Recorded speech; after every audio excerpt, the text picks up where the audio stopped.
कार्तिक महीने में शमी की जो पत्ती होती है,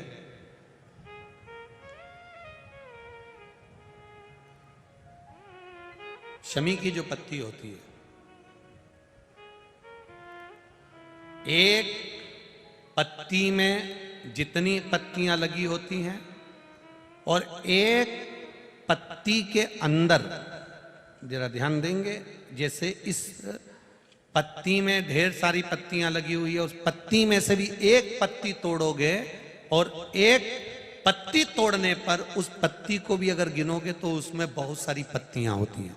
आज प्रयास करना, अगर कहीं आपको शमी की पत्ती मिले तो जैसे ये पत्ती, इस पत्ती को तोड़ा गया, इस पत्ती में से एक पत्ती निकाली गई और एक पत्ती निकालकर आप धीरे से रखना और उसमें भी बारीक बारीक बारीक बारीक बारीक बारीक बहुत सारी पत्तियां नजर आती हैं। शिव महापुराण की कथा कहती है, जो सोमवार की अष्टमी हो या प्रदोष का व्रत हो या 12 महीने की शिवरात्रि हो या किसी भी दिन प्रदोष काल के अंतर्गत शंकर भगवान को एक शमी का पत्ता कोई भूलवश भी समर्पित कर देता है तो जितनी एक पत्ती में पत्तियां होती है और उस पत्ती के अंदर भी एक पत्ती को तोड़ने के बाद जितनी पत्तियां होती है उतने जन्म मृत्यु लोक में मनुष्य के नहीं होते। 84 लाख योनियों में से वो योनियां कट जाती हैं और देव योनि प्राप्त हो जाती। एक शमी पत्र की इतनी महत्वता है।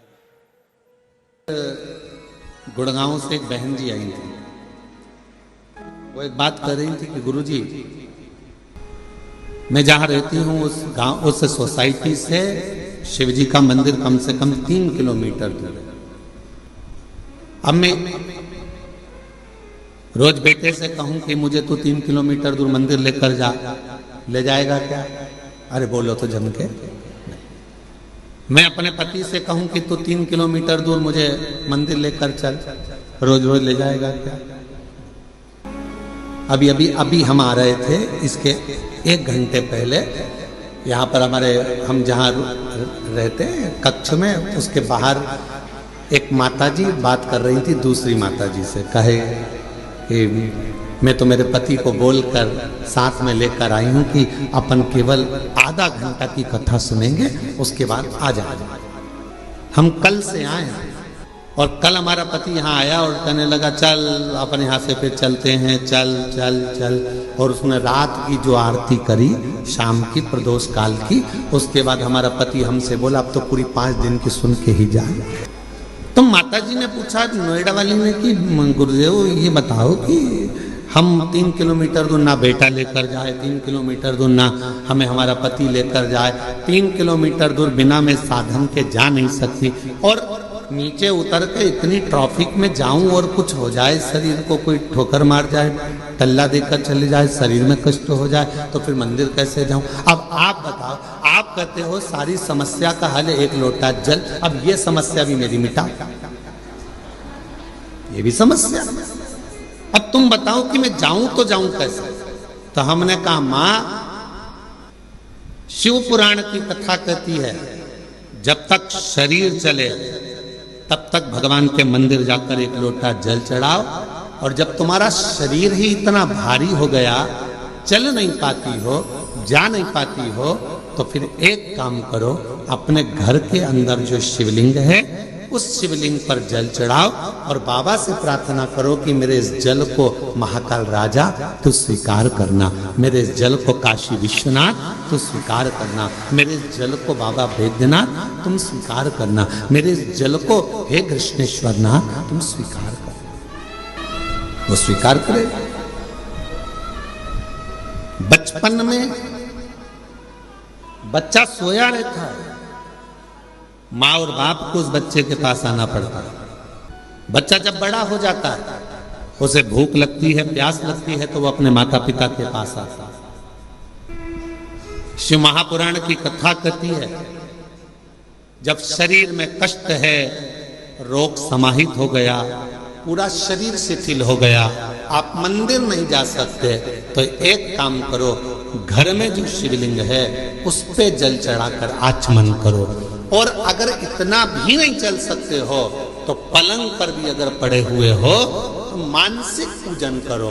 आज मैंने भोलेनाथ जी को जल चढ़ा दिया है। बाबा मैंने आपका जल चढ़ा हुआ पी लिया है। श्री शिवाय नमस्तुभ्यं,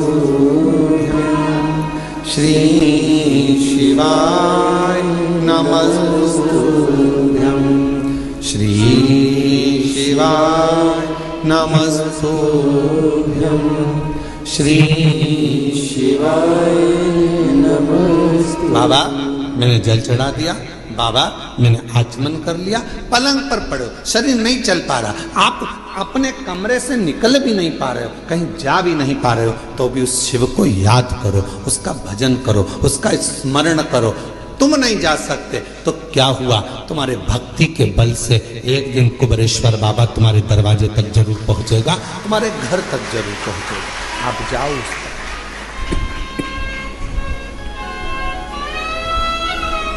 तेरे मंदिर में आना मेरा काम है और मेरी बिगड़ी बनाना तेरा काम। तेरी चौखट तक मैं आ ही गया, मुझे दर्श दिखाना तेरा काम। हम शिव के करीब हमें पहुंचे।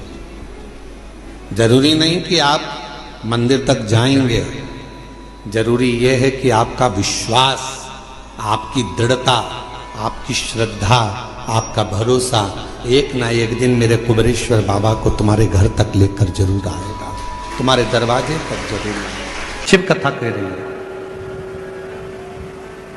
एक बार माँ पार्वती जी भगवान शंकर जी को लेकर अपने पिता हिमालय राज जी से मिलने के लिए गए, और माता पार्वती जी भगवान शिव को लेकर जब अपने पिता हिमालय राज जी से मिलने के लिए गई तो हिमालय राज कहीं गए हुए थे। हिमालय राज वहां पर थे नहीं। पार्वती जी अपनी मां मीनावती के पास पहुंची और मां मीनावती की गोद में सिर रखकर मां पार्वती जी लेट गई। कुछ देरी हुई और कुछ देरी के बाद हिमालय राज आ गए, और हिमालय राज जैसे ही आए तो पार्वती जी उनसे जाकर गले लगे।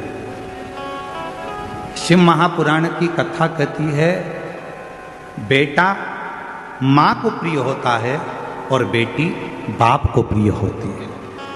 बेटी की प्रियता बाप को, बेटे की प्रियता मां को।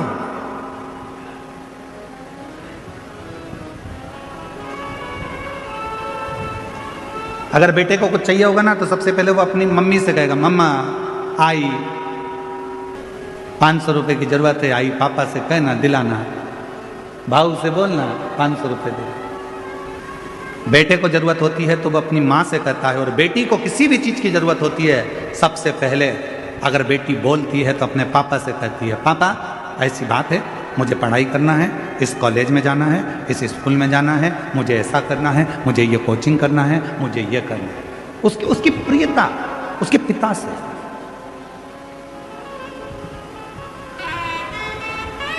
दुनिया के लोग कहते हैं कि बेटी की विदाई में सबसे ज्यादा मां रोती है, पर शिव महापुराण की कथा कहती है कि बेटी की विदाई में सबसे ज्यादा रोता है तो उसका बाप रोता है, उसका पिता।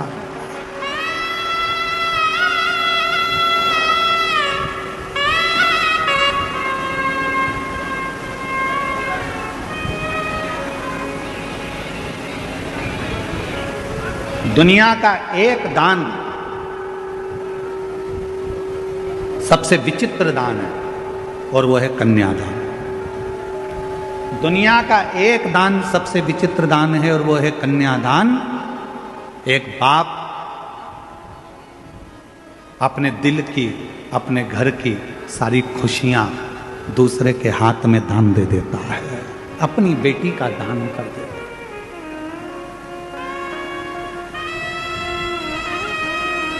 दुनिया का सबसे विचित्र दान है कन्यादान, जिसमें एक पिता अपने घर की सारी खुशी एक दूसरे के हाथ में दे देता है।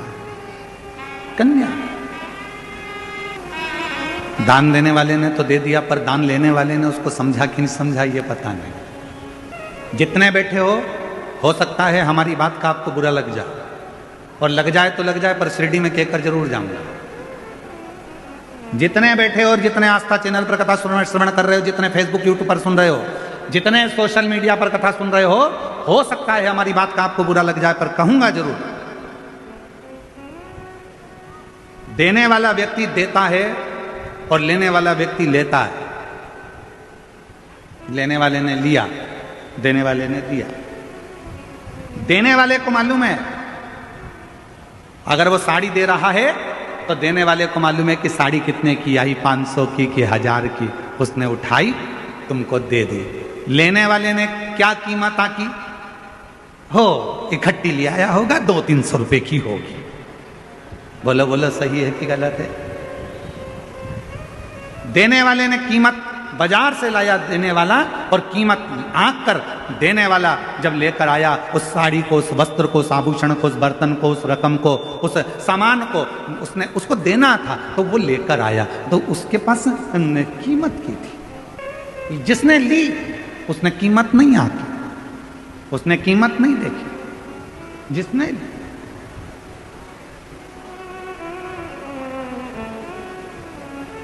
शादी में कौन कौन गया है? किसी की शादी में गए हो कभी? अरे हाथ तो उठाओ जरा। गए हो सब लोग शादी में? अगर शादी में गए होगे तो लिफाफे में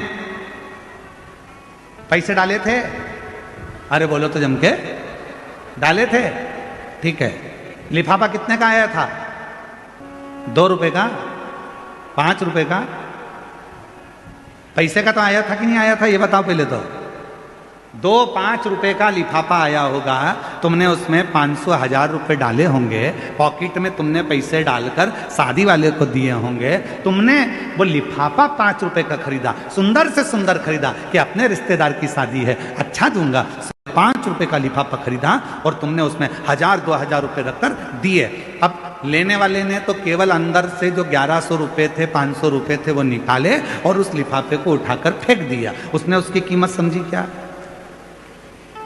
उसने उसकी कीमत जानी क्या? देने वाले को मालूम है कि कीमत कितनी है, पर लेने वाला कभी कीमत नहीं जान पाता कि उसको तो लगता है हाओ। तो शिव पुराण की कथा कहती है दुनिया में सबसे बड़ा विचित्र दान है कन्यादान। एक बाप, एक घर का व्यक्ति अपने घर की सारी खुशियों को, पूरी खुशियों को किसी दूसरे के हाथ में दे देता है। अब लेने वाले के ऊपर निर्भर करता है कि वो कीमत क्या जाने कि एक बाप ने अपनी पूरी खुशियां दे दी, तो तू उसको समझेगा कि नहीं समझेगा? एक लड़की को लेकर जा रहा है, धर्म पत्नी बनाकर लेकर जा रहा है, उसकी कीमत को तू समझेगा कि नहीं समझेगा? ये तेरे ऊपर निर्भर करता है, ये तेरे ऊपर निर्भर।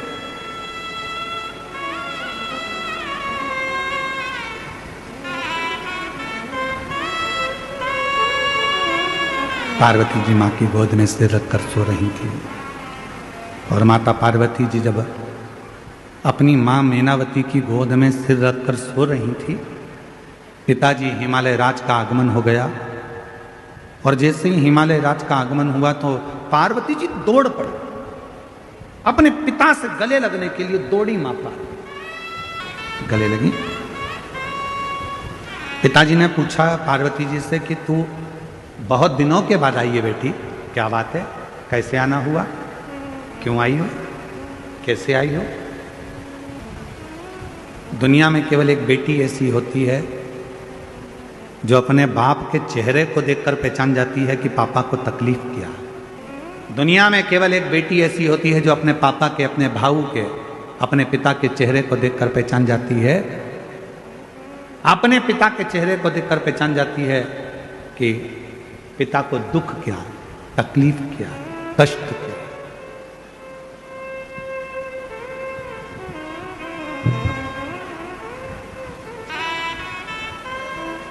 पिता को देखकर समझ जाते हैं।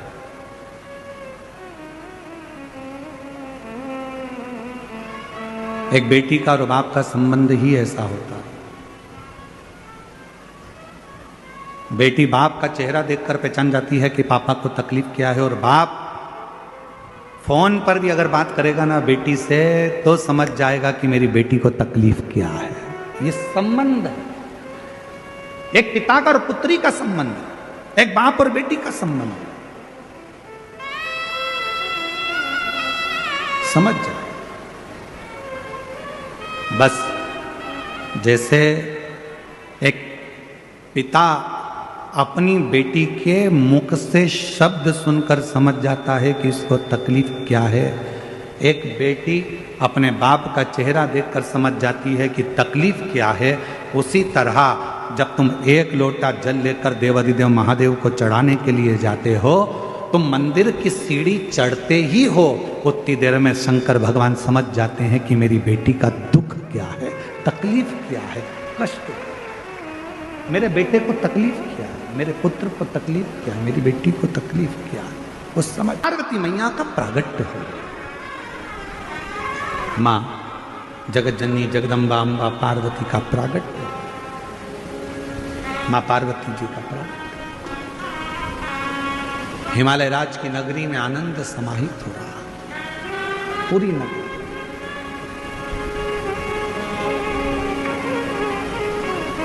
पूरी नगरी।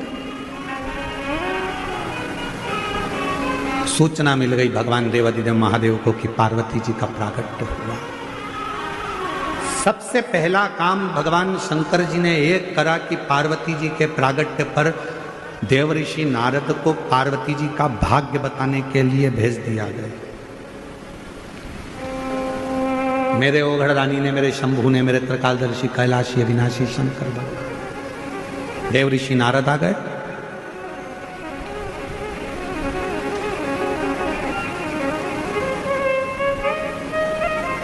मैनावती की गोद में पार्वती जी थी। देवऋषि नारद जी ने जैसे ही देखा तो उनका भाग्य बताना प्रारंभ किया। इनको जो पति मिलेगा वो भस्मी रमाने वाला, जटाजूट बांधने वाला मिलेगा। तुम्हारी पुत्री पार्वती को जो पति मिलेगा वो नग्न वेशधारी मिलेगा। और फिर निवेदन है, भाग्य बताने वाले तो दुनिया में ढेर मिल जाएंगे, पर भाग्य बनाने वाले ढेर नहीं मिलेंगे। भाग्य बनाने वाला तो देव अधिदेव महादेव ही। भाग्य तो कोई भी बता देता है, भाग्य तो कोई भी बता देता है। कहीं पर भी चले जाओ, भाग्य बताने वाले ढेर सारे मिल जाएंगे। आपने देखा होगा, आप तो शिरडी में रहते हो, आप लोग तो कभी मुंबई जाते हो, कभी पुणे जाते हो, रेलवे स्टेशन के बाहर भी कोई ऐसी बहुत सारी वो लेकर बैठ जाते हैं। और एक पोपट को, एक मिट्ठू को, एक तोते को, वो मिट्ठू, वो तोता, वो पैरट, वो पोपट एक पर्ची उठाकर लाएगा और फिर भाग्य खोलेगा, फिर बता देंगे कि तुम्हारी भाग्य ऐसा। बोलो सही है कि गलत है? भाग्य तो कोई भी बता दे। भाग्य बताना बहुत बड़ी बात नहीं है, पर भाग्य बदलना बहुत बड़ी बात है।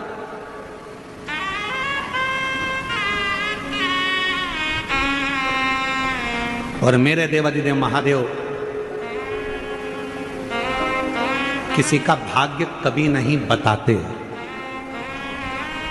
यशोदा जी ने पूछा था, हमारा भाग्य बता दो, तो शिव जी ने मना कर दिया। मां कौशल्या जी ने पूछा था कि राम जी का भाग्य बता दो, तो शिव जी ने मना कर दिया। शंकर भाग्य नहीं बताते, शिव जी का काम है। शंकर भगवान कभी भाग्य नहीं बताएंगे। इसलिए ये व्यासपीठ हमसे कोई पूछे कि हमारा भाग्य बता दो, तो हमको हमारा ही नहीं मालूम, तो हम तुम्हारा क्या खाद बताएं। ये व्यासपीठ भी कभी किसी का भाग्य नहीं बताते। सियोर वाला महाराज कभी किसी का भाग्य नहीं बताता। शिव महापुराण की कथा कहती है, शंकर भगवान कभी किसी का भाग्य नहीं बताते, पर शंकर भगवान एक काम करते हैं, एक लोटा जल चढ़ाने वाले का भाग्य बदल देते हैं, भाग्य बना दे। बताने वाले ढेर हो सकते हैं, पर बदलने वाला और बनाने वाला केवल एक शिव ही होता है। केवल बोल बम का नारा है, जम के बोलो जरा, बोल बम का नारा है।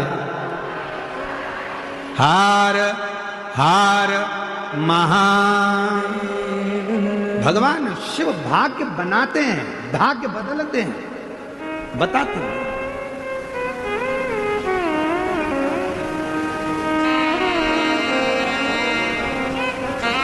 देवऋषि नारद ने भाग्य बताया। पार्वती जी को जो पति मिलेगा वो ऐसा मिलेगा, जटाजूट बांधने वाला, भस्मी रमाने वाला, नग्न वेशधारी। हिमालय राज के मन में आया कि मेरी बेटी की किस्मत ऐसी लिखी, मेरा बेटी का भाग्य ऐसा लिखा।